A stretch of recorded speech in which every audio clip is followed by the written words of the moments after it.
मुसलमान भैया लोक अत्याचार झाला होता, हे ठेवाचे नाही, हे काढून टाकायचे. लहान मुली पाहत नाही ना म्हाताऱ्या बाया पाहत नाही.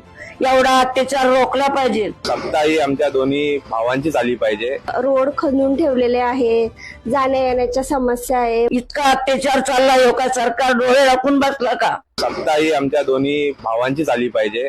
कारण का मी बघितलं आहे भाजपाकडूनही, पण मला वाटतं की आपण नवीन एका पार्टीला, एक म्हणजे नवीन पार्टी तर नाही म्हणता येणार, पण ह्यांना आपण मोका देऊन आपण आपल्या मराठी माणसांचा पण दिलासा जिंकू शकतो. माझ्यामध्ये कझन ब्रदर्स आले पाहिजेत आमच्यासाठी.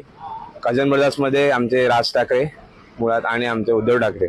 आम्ही असा नेता निवडून देऊ जो आमच्या महिलांचा विचार करेल. ऍक्च्युली ते बरेचसे प्रॉब्लेम आहेत आमच्यासाठी, जसं की रस्ते, मुळात रस्ते, त्यामुळे भरपूर ट्रॅफिक होते आणि दिवसेंदिवस आम्हाला सगळं फेस करावं लागतंय. फर्स्ट ऑफ ऑल इकडे म्हणजे बाथरूमची सुविधा नाहीत आमच्या साईडला कुठे, आणि सेकंड इकडे नाळे जाम असतात पावसात सगळे, आणि ट्रॅफिक दरवर्षी काम तर करतात, पण तेच रस्ते नेहमी ते म्हणजे डांबरीच काम इतकं बेकार पद्धतीचं असतं की ते 6 महिने पण मुळात टिकत नाही ते रस्ते. आता पावसाळ्याच्या आधीच हे खड्डे परत वारंवार वाढणार इकडे. की एवढा अत्याचार चालला, बलात्कार काही थांबत नाही.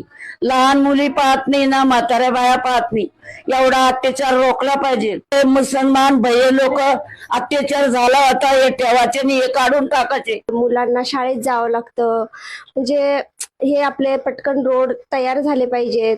आणि एक समस्या ही पण आहे की मुलींसाठी पण आपण सेफ नाहीये. म्हणजे जे मुलींसाठी आपल्याला काही ना काही कायदे काढायला पाहिजे, म्हणजे आपल्या मुली सेफ राहो असं. आमच्यासाठी तर राज ठाकरेच आले पाहिजेत, आणि ते जिंकून आले तर आम्हाला भरपूर कॉन्फिडन्स भेटेल, आणि आम्ही युवा नेते त्यांच्यासोबत आहोतच.